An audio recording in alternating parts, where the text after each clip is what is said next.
Hadirin yang berbahagia, pada pagi hari ini, Ahad 30 Agustus 2020, 13 hari setelah kita bersama-sama memperingati kemerdekaan Republik Indonesia yang ke-75 tahun, bertepatan juga dengan tanggal 11 Muharram 1442 Hijriah. Kita bersama-sama berkumpul dalam ruang virtual ini dalam dua momentum besar, yaitu momentum hijrah dan momentum kemerdekaan. Oleh karenanya, sengaja kita mengambil tema pembekalan Akademi Pemimpin Indonesia pada pagi hari ini, yaitu hijrah dan solidaritas sosial. Dan sedianya yang akan memberikan atau menyampaikan pesan-pesan pembekalan kepada kita semua pada pagi hari ini adalah Al-Mukarram Ketua Umum Majelis Ulama Indonesia Provinsi DKI Jakarta, Kiai Haji Munahar Mukhtar. Namun pagi tadi sekitar pukul 7 kita mendapatkan kabar dari beliau bahwa ada salah satu anggota keluarga beliau yang meninggal dunia. Innalillahi wa inna ilaihi raji'un, sehingga kemudian beliau minta izin untuk tidak bisa pada kesempatan pagi ini bergabung dengan kita menyampaikan pembekalan.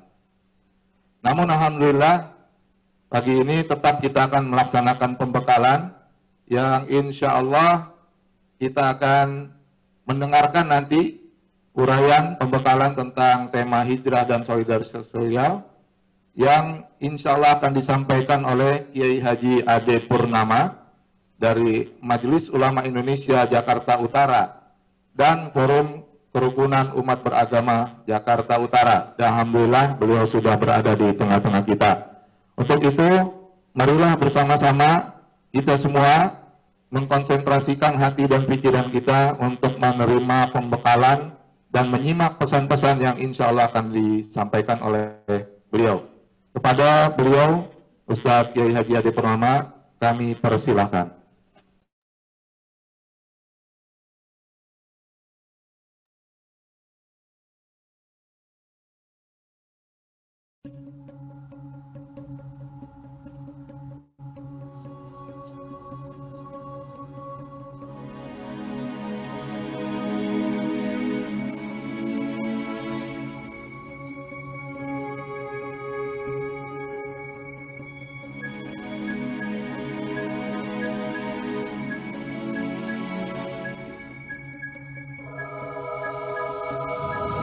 Assalamualaikum warahmatullahi wabarakatuh. Bismillah walhamdulillah wassalatu wassalamu ala rasulillah wa ala alihi wa sahbihi wa mawalah, amma ba'd. Majelis Ulama Indonesia Provinsi DKI Jakarta adalah satu organisasi keumatan dalam rangka amar ma'ruf nahi munkar dan dalam rangka mempersatukan antara ulama, zuama, dan umarah. Maka tugas-tugas ini kami laksanakan dalam rangka memperbaiki umat. Karena itu banyak bagian-bagian dari Majelis Ulama yang ada di dalamnya, baik itu yang berbentuk komisi fatwa, dakwah, dan lain sebagainya.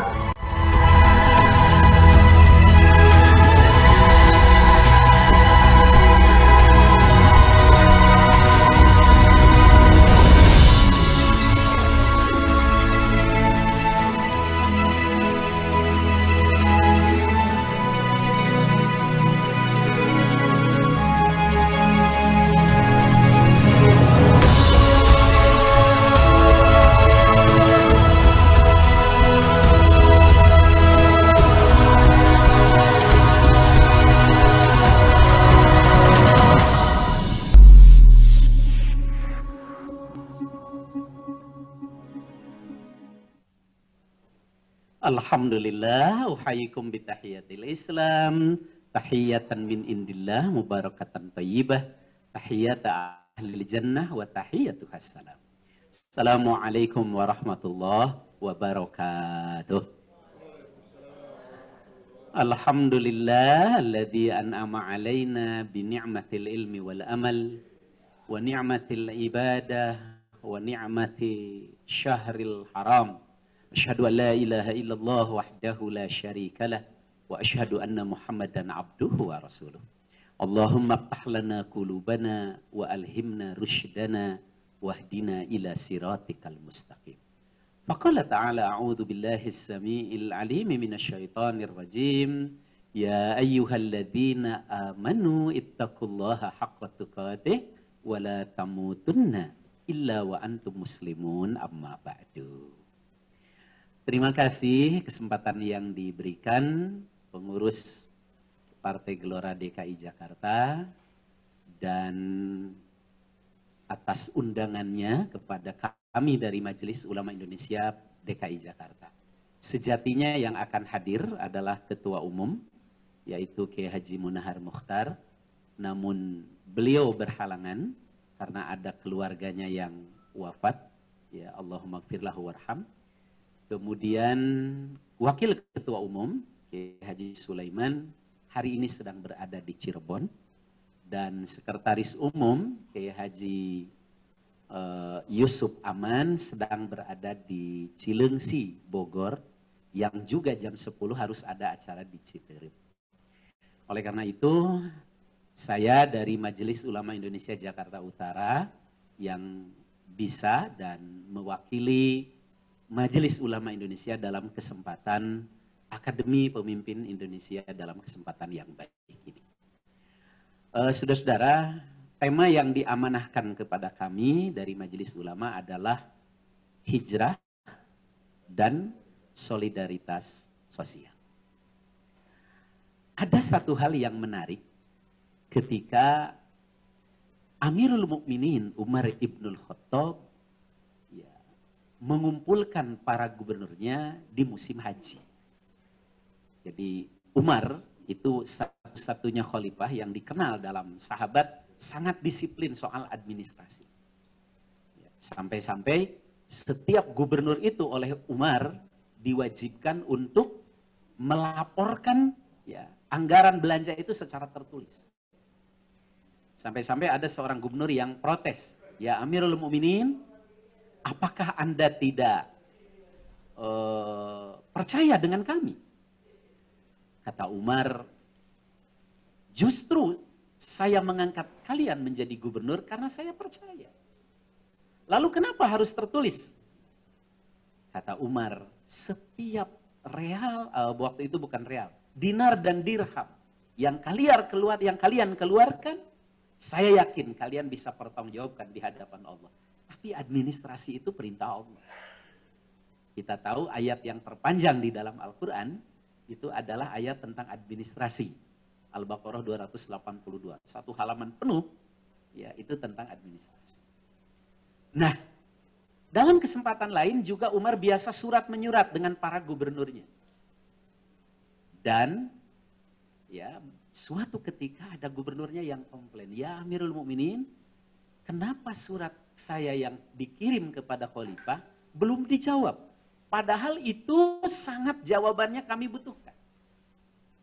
Umar balik bertanya, surat yang mana? Kata dia, surat yang paling akhir ya Amirul Mukminin. Bukankah setiap surat selalu saya jawab, kata Umar? Ya, yang belakangan malah sudah dijawab. Tapi yang duluan tidak. Mengapa begitu? Setelah dicek rupanya, surat-surat itu dikirim hanya mencantumkan tanggal dan bulan. Tidak mencantumkan tahun, karena waktu itu belum memiliki tahun tersendiri. Hanya disebutnya tahun sekian setelah kenabian atau tahun sekian sebelum kenabian. Akhirnya kata Umar, kalau begitu kita mesti punya hitungan tahun tersendiri. Masuklah beberapa usulan. Ya, ada yang mengusulkan dihitung dari sejak kelahiran Kanjeng Nabi. Ada yang mengusulkan bagaimana kalau dihitung sejak Isra Mi'raj. Tapi usulan yang diterima adalah usulan Ali bin Abi Thalib, dihitung sejak hijrahnya Rasulullah SAW dari Mekah ke Madinah. Maka kemudian tahun baru dalam Islam ini disebut tahun Hijriyah, karena dihitung dari hijrah dan sekarang sudah 1442 tahun. Kalau tahun Masehi atau Miladiyah itu dihitung dari kelahiran Nabi Isa. Sudah 2020 tahun. Makanya disebut tahun Masehi dari kata-kata Al-Masih atau tahun Miladiah dari kata-kata milad. Yang ingin saya garis bawahi kepada kita dalam kesempatan kali ini adalah kenapa hijrah? Kenapa bukan kelahiran Kanjeng Nabi yang jadi momentum sebagaimana tahun Masehi atas kelahiran Nabi Isa? Atau momentum lain, kenapa hijrah? Jawabannya sebagaimana kata Umar adalah karena hijrahlah yang menjadi titik tolak tegaknya Islam seutuhnya. Islam tegak seutuhnya sebagai sebuah sistem bahkan mengatur kehidupan berbangsa dan bernegara itu diawali dengan hijrah. Dan dari hijrah inilah Islam tersebar ke seluruh penjuru dunia. Akhirnya sampailah kepada kita di Indonesia. Di bumi Nusantara. Sebelum ada Indonesia. Ya. Dan para ahli sejarah mengatakan Islam sampai ke bumi Nusantara ini masih di era para sahabat. Itu dibuktikan dengan suratnya Raja Sriwijaya ya, kepada Khalifah Umar bin Abdul Aziz. Itu Khalifah ke-8 Bani Umayyah.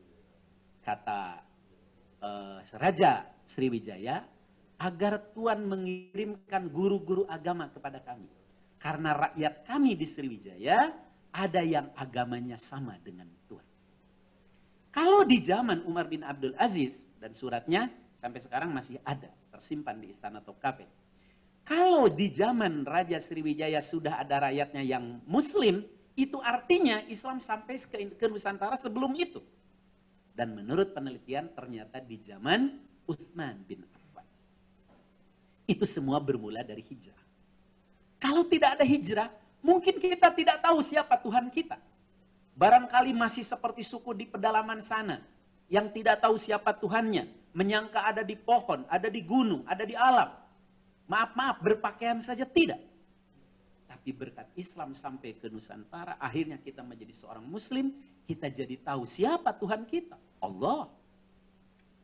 Apa pedoman hidup kita? Al-Quran. Siapa teladan dalam mempraktekkan Al-Quran itu? Rasulullah SAW. Apa tujuan kita hidup ini? Di dunia hasanah wa fil akhirati hasanah. Kita ini di dunia mau ngapain? Beribadah. Itu semua berkat hijrah.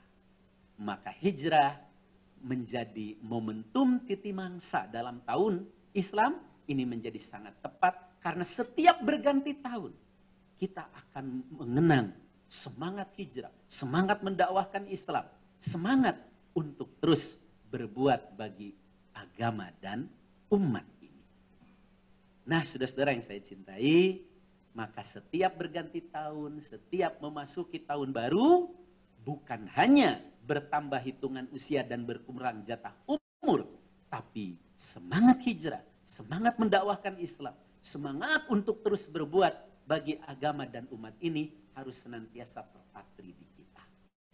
Dan kami, Majelis Ulama, yang punya kewajiban untuk mengayomi umat, untuk menyatukan umat.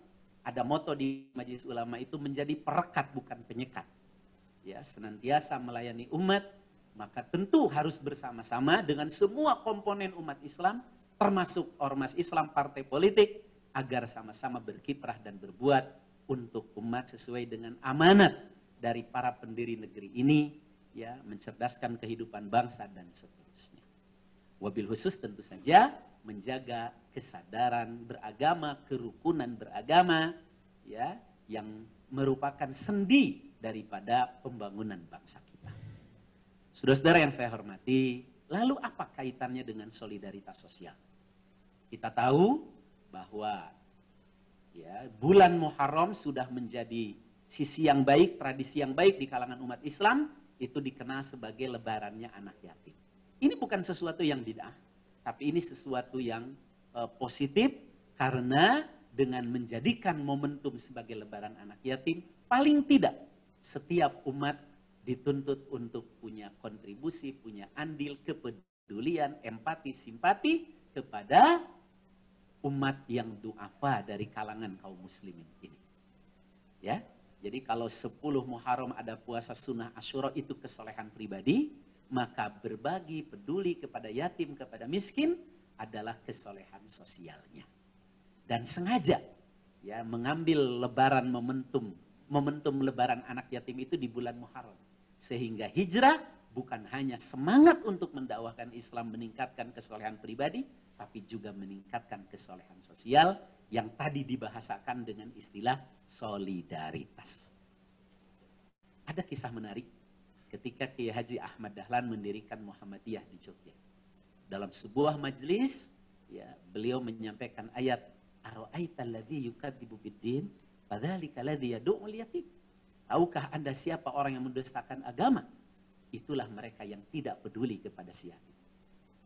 Ternyata dari minggu ke minggu pengajian berlangsung, ayatnya tidak berganti-ganti. Itu terus selama 3 tahun. Sampai kemudian ada santri-santrinya yang bertanya, "Ya Kiai, apa tidak ada yang lain?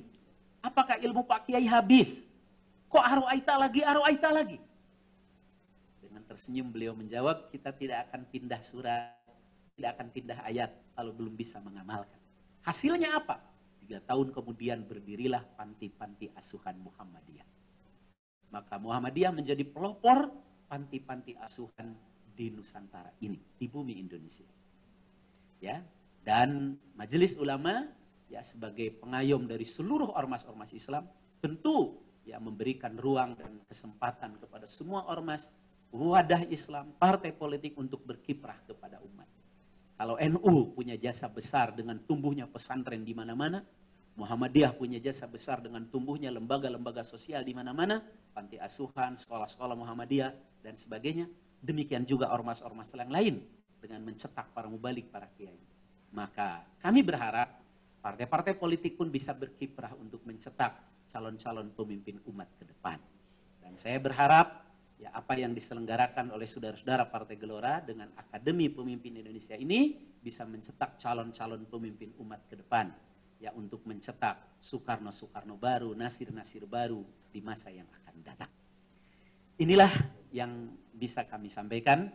Ya sekali lagi selamat kepada saudara-saudara dari Partai Gelora dengan acara Akademi Pemimpin Indonesia ini. Semoga betul-betul ya ini menjadi sekolahnya, menjadi kawah candra di mukanya calon-calon pemimpin umat di Partai Gelora, dan insya Allah ya Majelis Ulama Indonesia mendukung semua wadah Islam, ormas Islam, lembaga-lembaga Islam termasuk partai politik untuk melakukan hal yang sama dalam mencerdaskan kehidupan bangsa, membangun ya kader-kader pemimpin yang tentu saja menuju masyarakat Indonesia yang adil dan makmur sebagaimana diamanahkan oleh pembukaan Undang Dasar 45.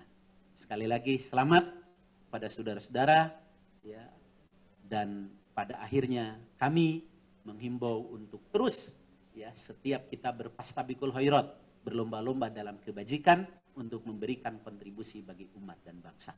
Rabbana taqabbal du'a innaka antas samiul alim wa tub alaina innaka antat tawwabur rahim. Amin. Rabbana atina fid dunya hasanah wa fil akhirati hasanah wa qina adzabannar. Amin. Subhana rabbika rabbil izzati amma yasifun wassalamun alal mursalin walhamdulillahi rabbil alamin. Billahi taufiq wal hidayah.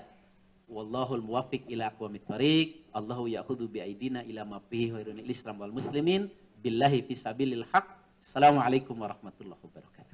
Waalaikumsalam warahmatullahi wabarakatuh. Jazakumullah khairan katsiran. Terima kasih banyak atas pembekalan dan pesan-pesan yang sudah disampaikan oleh Al-Mukarram Kiai Haji Ade Purnama kepada kita semua, seluruh peserta pembekalan dan Rakerwil Partai Gelora Indonesia Provinsi DKI Jakarta. Beberapa poin yang sempat kami catat tadi dari pesan-pesan beliau yang disampaikan kepada kita, mudah-mudahan teman-teman juga mencatat poin-poin pentingnya. Di antaranya adalah bahwa tahun Hijriah itu disepakati atas usulan dari sahabat Ali bin Abi Thalib dengan mengambil momentum hijrahnya Rasulullah SAW dari Mekah ke Madinah. Dan juga tadi beliau menyampaikan bahwa semangat hijrah dan berbuat bagi agama dan umat ini harus terus kita tumbuhkan di dalam diri kita semua, terutama para fungsionaris Partai Gelora Indonesia. Beliau juga tadi menyampaikan ada moto dari Majelis Ulama Indonesia ya. Oke. Kalau tidak salah saya mencatat, motonya adalah menuju kebersamaan, merajut tali ukhuwah. Ini makna yang sangat dalam meskipun singkat kalimatnya, karena dari kata yang dipilih menuju berarti Majelis Ulama Indonesia menyadari bahwa memang belum sampai pada tujuan. Tetapi yang dilakukan adalah terus-menerus melakukan perjalanan dari kemarin, hari ini, dan masa yang akan datang untuk kemudian nanti sampai kepada tujuannya. Kemudian kebersamaan, maknanya kira-kira kurang lebih adalah kolaborasi. Oleh karena itu Majelis Ulama Indonesia sudah juga membuktikan kiprahnya di masyarakat bahwa Majelis Ulama Indonesia itu adalah organisasi yang juga menjadi wadah bagi kolaborasi setiap elemen umat Islam. Merajut tali ukhuwah, merajut tali artinya melekatkan tadi, bukan menyekatkan, dan ukhuwah makna yang luas adalah persaudaraan, baik persaudaraan sebangsa dan setanah air. Kemudian yang terakhir tadi beliau juga menyampaikan pesan kepada kita bahwa makna solidaritas sosial dengan memberikan ilustrasi bagaimana dahulu Kiai Haji Ahmad Dahlan 3 tahun berturut-turut menyampaikan pesan kepada umat dengan satu pesan yang sama, yaitu ayat ara'aital ladzi yukadzibu biddin fadzalikal ladzi yad'ul yatim dan seterusnya sampai akhir surat. Dan kemudian barulah beliau berpindah menyampaikan pesan-pesan ayat-ayat yang lainnya setelah ayat tersebut sudah diimplementasikan oleh seluruh umat pada masa itu. Dan terakhir beliau menutup tadi harapan kepada partai politik termasuk kita Partai Gelora Indonesia untuk juga bisa concern, serius mencetak pemimpin-pemimpin umat yang benar-benar peduli pada umat, dan apalagi sebagaimana yang disampaikan oleh Ketua Umum Bapak Anies Mata bahwa kita ingin mencetak banyak pemimpin sehingga kemudian Indonesia bukan hanya sekedar bisa bangkit dari krisis yang berkepanjangan ini, tetapi juga bisa menjadi salah satu dari pemimpin dunia. Untuk itu, marilah kita juga ucapkan terima kasih banyak kepada Kiai Haji Ade Purnama atas waktu dan kesempatannya dan ilmunya yang sudah disampaikan kepada kita semua. Mudah-mudahan sangat bermanfaat bagi kita untuk bekal-bekal kita dalam melakukan perjuangan ke depan. Setelah ini kita akan bersiap-siap untuk melaksanakan rapat kerja wilayah, dan sebelumnya kita akan jeda sejenak. Terima kasih. Assalamualaikum warahmatullahi wabarakatuh.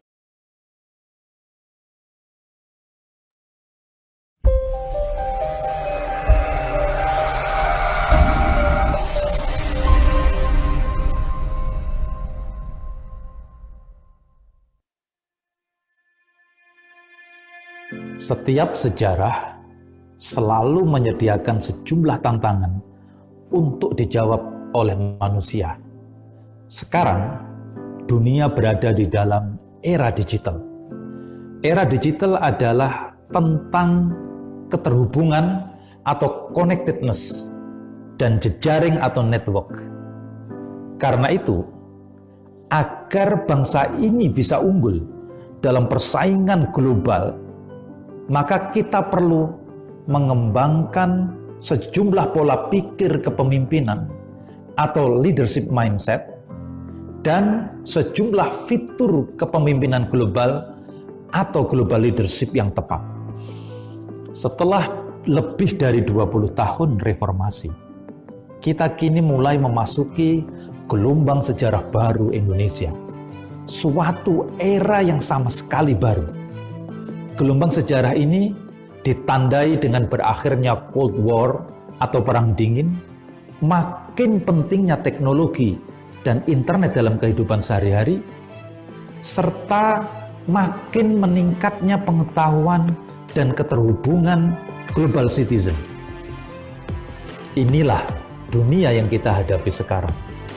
Ketika kita akan membawa Indonesia menjadi salah satu kekuatan utama dunia yang disegani, kita bertemu dengan dua fakta. Dunia yang terbelah dan kita terbang terlalu rendah. Jika kita ingin terbang tinggi, maka syaratnya kita harus memiliki pemimpin yang berkualitas global leader, kekuatan narasi yang menjadi collective mind, serta ilmu pengetahuan yang diturunkan ke dalam pengembangan teknologi, penguatan kekuatan militer, dan penciptaan kesejahteraan. Ketika Partai Gelora Indonesia mampu melahirkan fungsionaris yang memiliki pola pikir dan fitur pemimpin peradaban, maka itulah kontribusi terbesar Partai Gelora Indonesia untuk membawa Indonesia menjadi salah satu kekuatan utama dunia. Karena itu, Partai Gelora Indonesia berencana melaunching sebuah institusi kepemimpinan yang diharapkan mampu melahirkan pemimpin-pemimpin nasional yang memiliki pola pikir dan fitur pemimpin peradaban. Institusi yang bernama Akademi Pemimpin Indonesia ini adalah wadah resmi di dalam bidang pengembangan kepemimpinan Partai Gelora Indonesia yang bertugas melaksanakan program-program kepartaian di bidang pendidikan dan pengembangan kepemimpinan untuk fungsionaris partai, calon pejabat publik, dan pejabat publik, pengkajian strategik, kepemimpinan dan manajemen politik, serta pemantapan nilai-nilai kebangsaan dan nilai-nilai arah baru Indonesia. Dalam melaksanakan tugasnya, Akademi Pemimpin Indonesia ini akan berkolaborasi dengan lembaga-lembaga kepemimpinan dan para leadership expert baik dari dalam maupun luar negeri, agar Akademi Pemimpin Indonesia bisa menjadi world class leadership academy yang mampu melahirkan sebanyak-banyaknya pemimpin nasional yang memiliki mindset dan keahlian sebagai global leader atau pemimpin peradaban.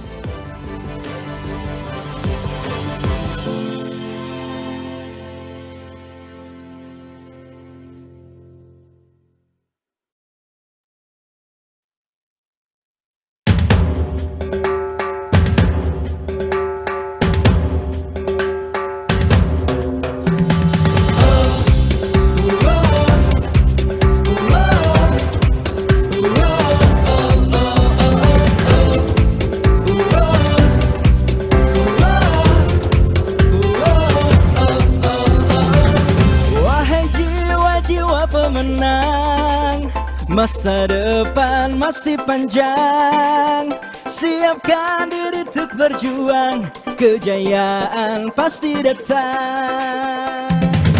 Lahir dari dan untuk bangsa, gelombang rakyat Indonesia, melangkah untuk perubahan, gelora mulai bergema. Aku, kamu, kita semua bersama satu asa, semoga kita kan berjaya. Indonesia, 5 besar dunia. Gelorakan langkah untuk arah baru, gelombang rakyat Indonesia bersatu. Gelorakan semangat untuk arah baru, bulatkan tekad gelora di jiwamu. Gelorakan untuk arah baru, gelombang rakyat Indonesia bersatu. Gelorakan semangat untuk arah baru, bulatkan tekad gelora di jiwamu. Oh, oh, oh, oh, oh, oh. Lahir dari dan untuk bangsa, gelombang rakyat Indonesia, melangkah untuk perubahan, gelora mulai bergema. Aku, kamu, kita semua bersama satu asa. Semoga kita akan berjaya, Indonesia 5 besar dunia. Gelorakan langkah untuk arah baru, gelombang rakyat Indonesia bersatu. Gelorakan semangat untuk arah baru, bulatkan tekad gelora di jiwamu. Gelorakan langkah untuk arah baru, gelombang rakyat Indonesia bersatu. Gelorakan semangat untuk arah baru, bulatkan tekad gelora di jiwamu. Gelorakan langkah untuk arah baru, gelombang rakyat Indonesia bersatu. Gelorakan semangat untuk arah baru, bulatkan tekad gelora di jiwamu. Gelorakan langkah untuk arah baru, gelombang rakyat Indonesia bersatu. Gelorakan semangat untuk arah baru, bulatkan tekad gelora di jiwamu.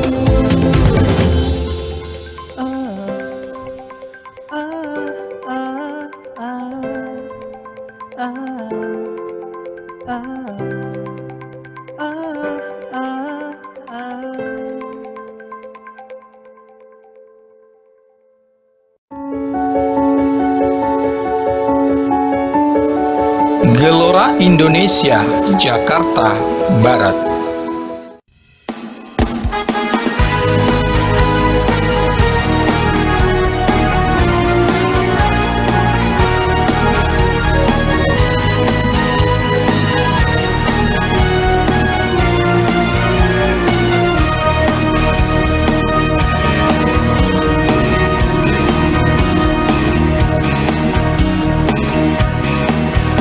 Sudahlah tiba saatnya Partai Gelora Indonesia menggema ke seluruh daerah Nusantara, berjuang untuk cita yang mulia.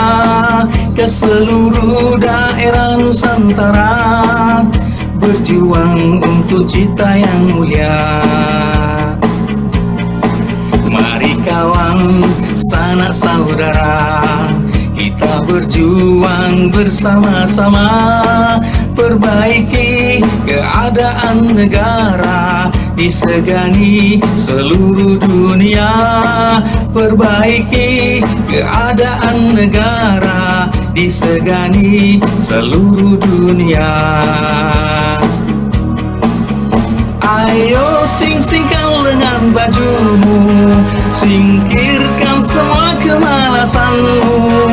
Bersama kita bergerak maju, arah baru yang kita tuju. Ayo berikan kontribusimu untuk Indonesia negaramu. Janganlah engkau selalu menunggu, gunakan akal pikiranmu.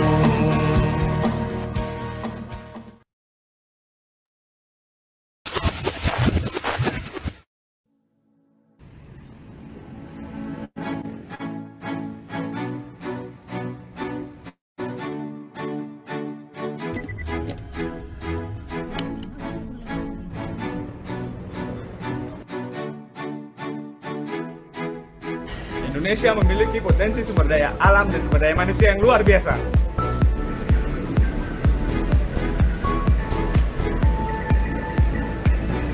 Kesiapan kita menghadapi industri 4.0 adalah modal utama kemandirian bangsa.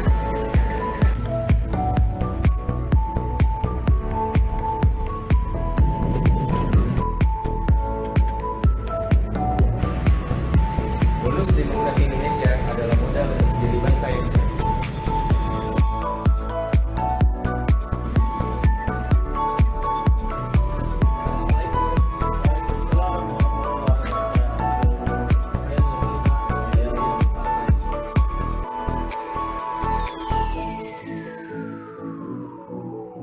Kolaborasi dengan semua elemen adalah kunci membangun bangsa. Gimana sih cara daftar ke Partai Gelora? Kamu bisa buka di Play Store atau di App Store, lalu cari Partai Gelora Indonesia. install, lalu kamu bisa buka aplikasinya. Nah, di pojok kanan bawah ada anggota, kamu klik di situ, lalu kamu bisa isi nomor KTP, nama, email, nomor handphone, tempat lahir, tanggal lahir, dan lengkapin data-data lainnya. Kamu juga bisa siapin foto kamu dan foto KTP kamu buat diupload. Lalu setelah kamu mengisi semua datanya, kamu bisa klik submit. Mudah bukan cara gabungnya? Ayo gabung. Ayo gabung. Ayo gabung. Ayo gabung Gelora.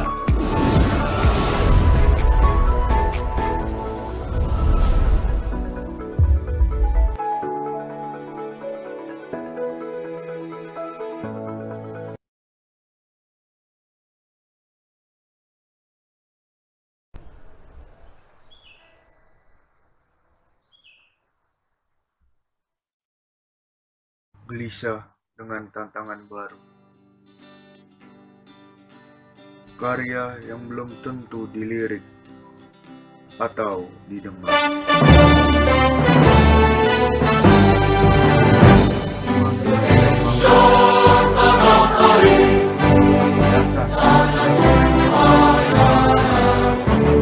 Menghadapi kekhawatiran sebuah negara. Ketika aspirasi yang diharapkan tidak tercerna dengan mudah. Keinginan yang tetap menggelora untuk kemajuan bangsa. Dari hati manusia yang ingin maju bersama. Narasi itu cerita di masa depan. Cerita tentang cahaya di ujung lorong gelap. Beranjak dari rasa penasaran, keingintahuan akan suatu hal baru, merealisasikan suatu gagasan dari potensi di dalam diri. Ini adalah sinyal untuk kita bisa berkembang, berpikir cerdas serta lugas, meraih peluang lebih luas dalam mewujudkan kreativitas anak muda tanpa batas. Kini saatnya bergerak mengambil peran perubahan, menjadi negara 5 besar dunia sebagai tonggak utamanya. Melangkah bersama menuju arah baru untuk Indonesia.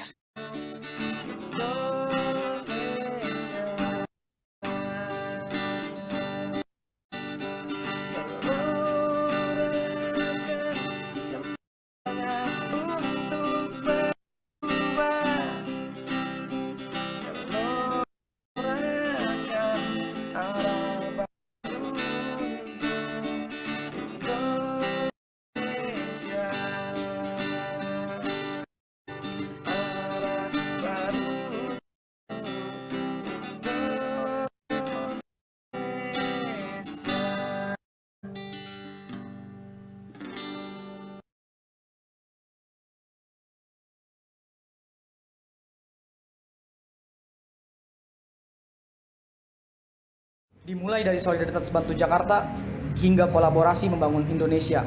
Semua ini adalah aksi nyata untuk memajukan Indonesia.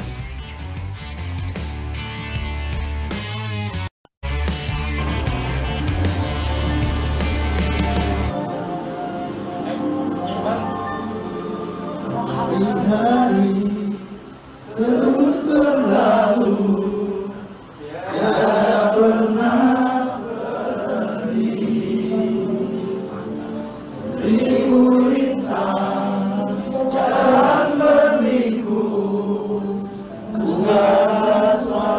untuk Partai Gelora dan masyarakat Jakarta Utara. Tetap bahagia. Anda bisa, Anda tangguh. Tetap semangat, jaga kesehatan. Tetap keren. Semangat kolaborasi. Tetap selalu semangat. Tetap bangkit. Selalu semangat. Semangat guys. Lanjutkan. Semangat. Akan sembuh Indonesia. Tetap semangat beramal dengan penuh kreativitas. I love Indonesia. I love you. I love Indonesia. Semangat berjuang. Merdeka. Tetap berjuang. Lorakan semangat Indonesia. Masyarakat Jakarta Utara, ayo ngopi, kita ngobrol bareng. Kolaborasi sumber energi.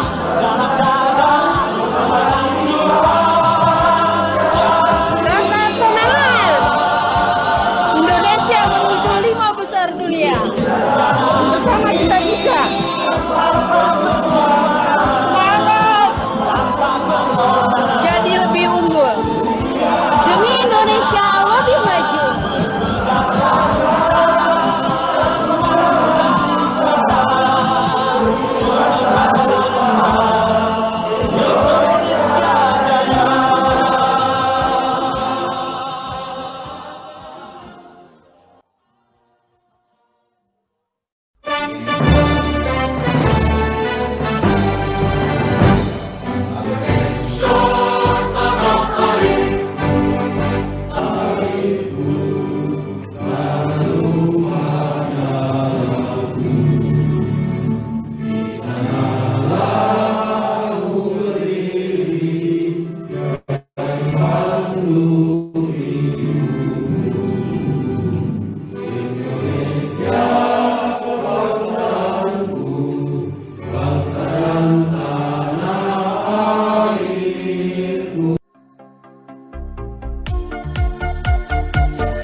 Putuskan bersama-sama di rapat kerja daerah ini. Salah satu di antaranya adalah bahwa kita perlu mengenalkan lebih banyak kepada publik kita di Jakarta Selatan ini, karena belum semua mengenal Partai Gelora Indonesia. Yang kedua, kita perlu merekrut orang lebih banyak lagi. Kita tidak akan mencukupkan diri dengan orang-orang yang hadir di rapat kerja daerah pada hari ini. Kita perlu banyak teman, kita perlu banyak sahabat, kita perlu bentuk suatu komunitas besar, yaitu dalam rangka verifikasi partai kita untuk menjadi partai peserta pemilu. Tetapi kita berhajat agar teman-teman kita yang lainnya, anggota-anggota kita, relawan-relawan kita itu akan menjadi sahabat kita pada pemilu 2024 yang akan datang. Mereka akan mendukung kita, mereka akan memilih partai kita, dan insya Allah kita akan menjadi pemenang, khususnya di DKI Jakarta ini. Amin ya rabbal alamin. Jadi teman-teman sekalian, setelah rakerda ini mulailah bergerak. Mulailah dari langkah kecil, tidak perlu tidak perlu lari secepat kilat, tetapi mulailah bergerak. Kenapa? Karena pada rakerda ini kita menghadirkan rasa kebersamaan, rasa kepemilikan, sense of belonging. Yang membedakan kita dengan partai lain adalah, coba diperhatikan, bahwa rakerda ini justru mendahului Rakerwil. Raker DPD dan DPC mendahului Rakerwil. Rakerwilnya saja baru dilaksanakan hari Minggu depan, ya pekan depan. Rakerdanya dilakukan terlebih dahulu. Dibandingkan dengan partai lain, biasanya Rakernas, Rakerwil, Rakerda, Rakercap, dan seterusnya arahnya total. Tetapi yang membedakan di Partai Gelora ini, Rakerda DPD melibatkan DPC, baru kemudian Rakerwil, yaitu DPW melibatkan DPD dan DPC sekaligus. Kenapa? Karena kita ingin ada rasa bersama, bahwa partai kita bukan hanya milik 1-2 orang, bahwa partai kita tidak ini dibuka secara resmi, dan dengan memohon pertolongan Allah SWT kita akan dimudahkan, dilancarkan, dan mendapatkan aspirasi yang terbaik untuk kemenangan gelora di Jakarta Selatan ini. Khususnya amin ya rabbal alamin.